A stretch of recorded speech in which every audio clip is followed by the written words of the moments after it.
This is the second part of chapter 40 and chapter 41.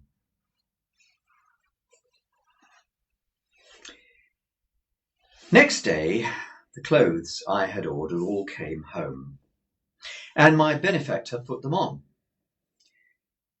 Whatever he put on became him less, it dismally seemed to me, than what he had worn before. To my thinking, there was something in him that made it hopeless to attempt to disguise him. The more I dressed him, and the better I dressed him, the more he looked like the slouching figure on the marshes. This effect on my anxious fancy was partly referable, no doubt, to his old face and manner growing more and more familiar to me.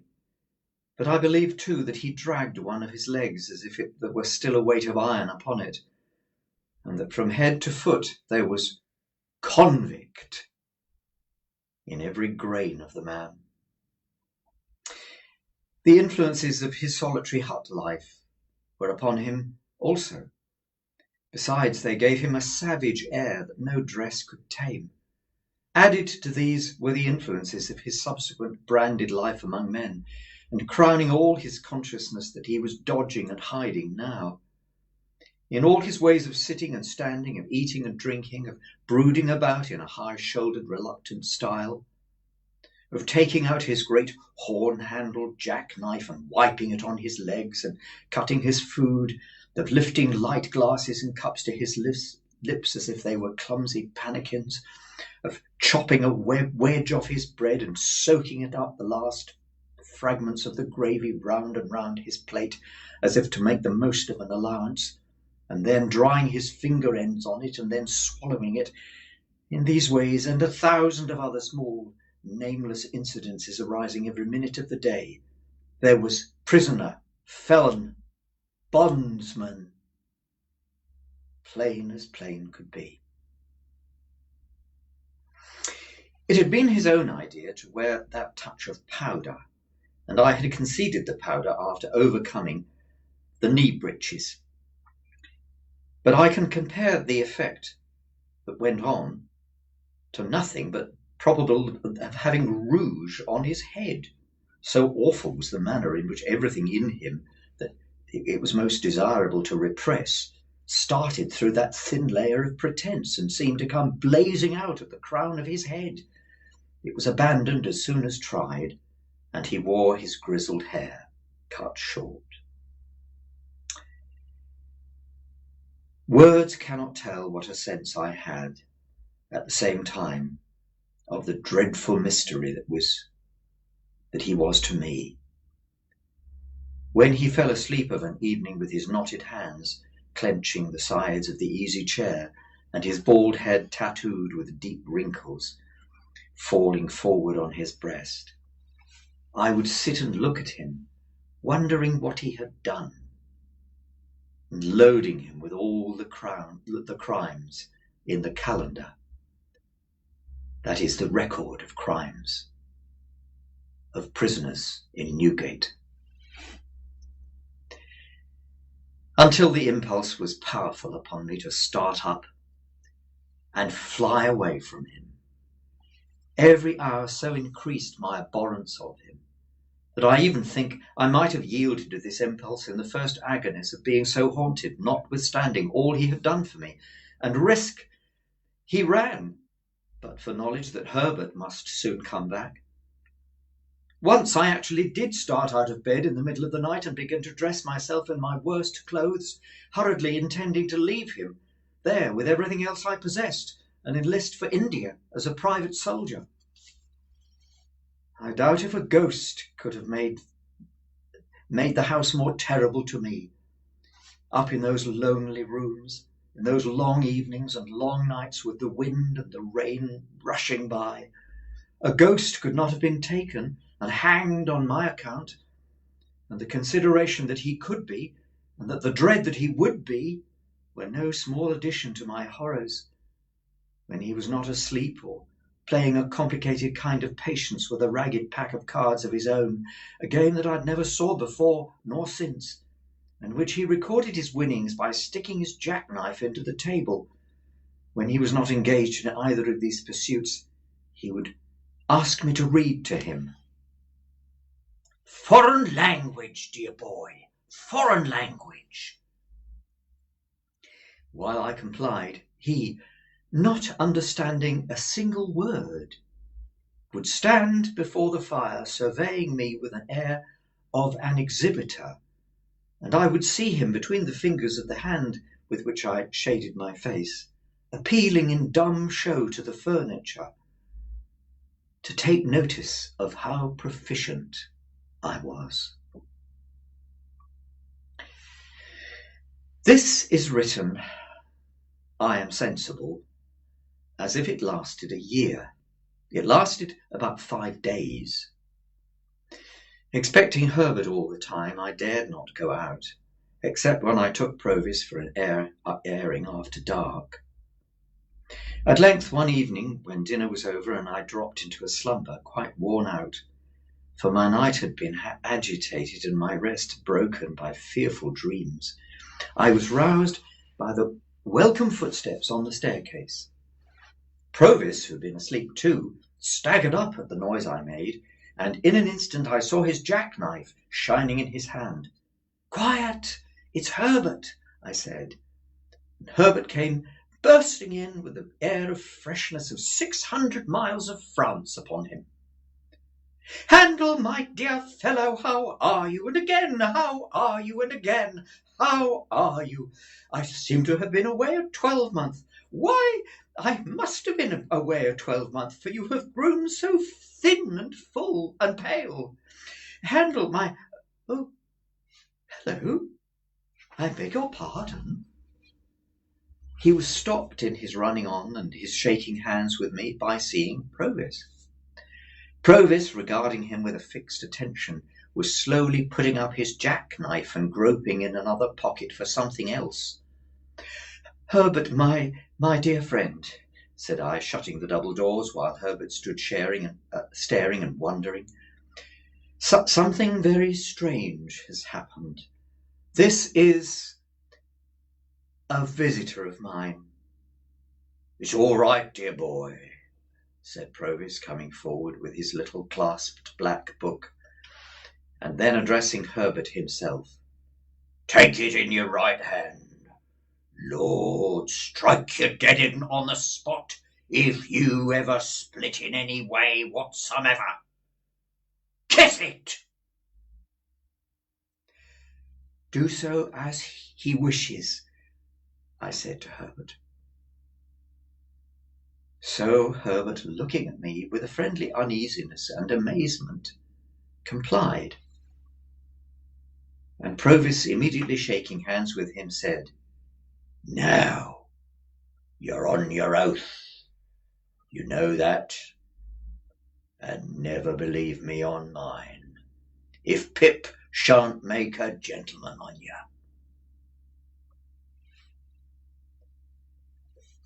Chapter 41. In vain should I attempt to describe the astonishment and disquiet of Herbert when he and I and Provis sat down before the fire and I recounted the whole secret. Enough that I saw my own feelings reflected in Herbert's face, and not least among them my repugnance towards the man who had done so much for me. What would alone have set a division between that man and us, if there had been no other dividing circumstance, was his triumph in my story. Saving his troublesome sense of having been low on one occasion since his return, on which point he began to hold forth to Herbert the moment my revelation was finished, he had no perception of the possibility of my finding fault with my good fortune. His boast that he had made me a gentleman and that he had come to see me support the character on his ample resources was made quite as much for himself as for me, and that it was a highly agreeable boast to both of us, and that we must both be very proud of it, was a conclusion quite established in his own mind. "Oh, looky here, Pip's comrade," he said to Herbert, after having discoursed for some time, "I know very well that once I came back for half a minute I've been low, I said to Pip, I knowed I was low. But you don't have to fret yourself on that score. I ain't made Pip a gentleman, and Pip ain't going to make you a gentleman. Not for me to know what's due to you both. Dear boy, and Pip's comrade, you may count upon me always having a genteel muzzle on. Muzzled I have been since that half a minute when I was betrayed into lowness. Muzzled I am at the present time. Muzzled I shall ever be.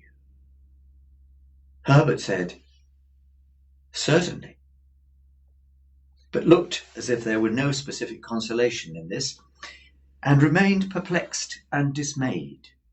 We were anxious for the time when he would be going back to his lodging and leave us together, but he was evidently jealous of leaving us together and sat late. It was midnight before I took him round to Essex Street and saw him safely in at his own door. When it was closed upon him, I experienced the first moment of relief I had known since the night of his arrival.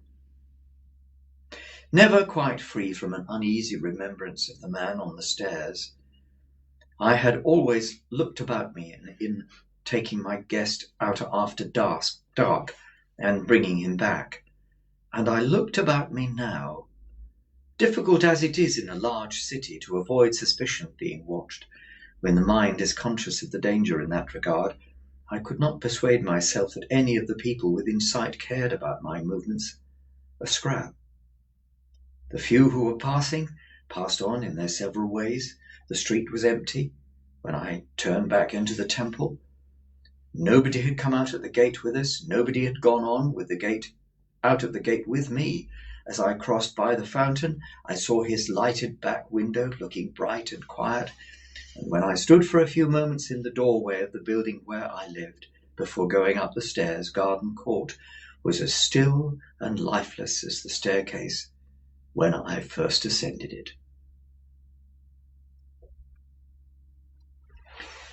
Herbert received me with open arms, and I had never felt before so blessedly what a wonderful thing it was to have a friend. When he had spoken some sound words of sympathy and encouragement, as we sat down to consider the question, we looked at one another, and I said, "What is to be done?" The chair that Provis had occupied, still remaining where it had stood, for he had a barrack way with him of hanging about one spot in one unsettled manner, and going through one round of observances with his pipe and his tobacco and his jackknife and his pack of cards and what not, as if they were all put down for him on a slate, I say. His chair remaining where it stood, Herbert unconsciously took it, but next moment started out of it, pushed it away, and took another. He had no occasion to say after that he had conceived an aversion for my patron. Neither had I occasion to confess my own. We interchanged that confidence without shaping a syllable. "What," said I to Herbert, when he was comfortable in another chair, "what is to be done?" "My poor Handel, poor dear Handel," he replied, holding his head. "I am too stunned to think." "So was I, Herbert, when the first blow fell. Still, something must be done. He is intent upon various new expenses, horses and carriages and lavish appearances of all kinds. He must be stopped somehow." "You mean that you cannot accept—" "How can I?" I interposed as Herbert paused. "Think of him, look at him." An involuntary shudder passed through both of us. "Yet I am afraid the dreadful truth is, Herbert, that he is attached to me, strongly attached to me. Was there ever such a fate?" "My poor dear Handel," Herbert repeated. "Then," said I, After all, stopping short here, never taking another penny from him. Think of what I owe him already. Then again I am heavily in debt, very heavily for me, who have now no expectations, and I have been bred to no calling, and I am fit for nothing. Well, Herbert remonstrated, don't say for nothing. Well, what am I fit for? I know only one thing I am fit for, and that is to go for a soldier. And I might have gone, dear Herbert, but for the prospect of taking counsel from your friendship and affection. Of course I broke down there, and of course Herbert, beyond seizing my hand with a warm, safe grip, pretended not to know it. Anyhow, my dear Handel, said he presently, soldiering wouldn't do. If you were to renounce this patronage and these favours, I suppose you could do so with some feint of one day repaying what you have already had. Not very strong, that hope, if you went soldiering. Besides, it's absurd. You would infinitely do better in Claricus House with me. Small as it is, I'm walking up towards a partnership, you know. Poor fellow. He little suspected with whose money. But there is another question, said Herbert. This is an ignorant, determined man who has long had one fixed idea. More than that, he seems to me, I may misjudge him, to be a man of desperate and fearless character. I know he is, I returned. Let me tell you what evidence I have seen of it. And I told him what I had not mentioned in my narrative of the encounter with the other convict.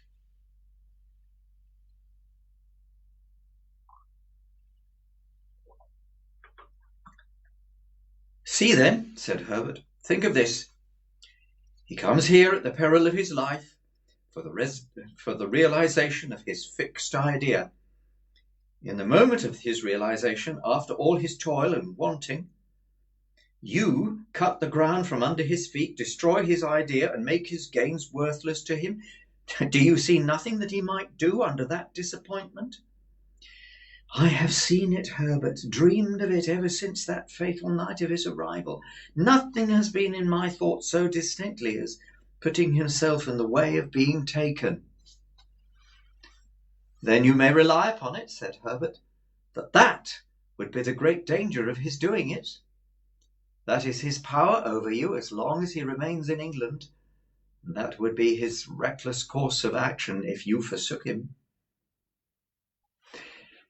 I was so struck by the horror of this idea, which had weighed upon me now from first, and the working out of which would make me regard myself in some sort as his murderer, that I could not rest in my chair, but pacing to and fro, I said to Herbert meanwhile that even if Provis were recognized and taken in spite of himself, I should be wretched as to the cause, however innocently.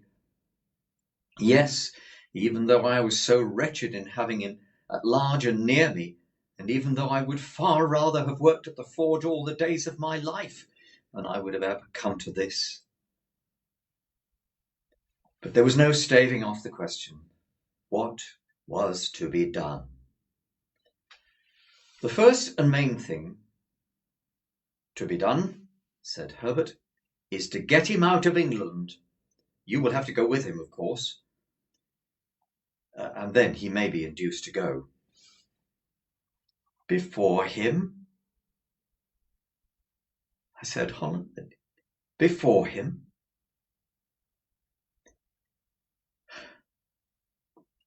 But get him to go where I will. Could I prevent his coming back?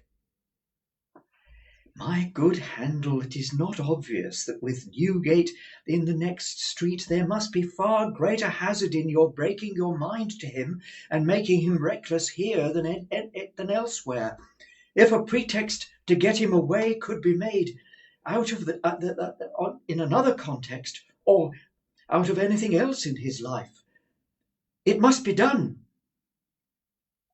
"There again," said I, stopping before Herbert with my open hands held out as they contained the desperation of the case.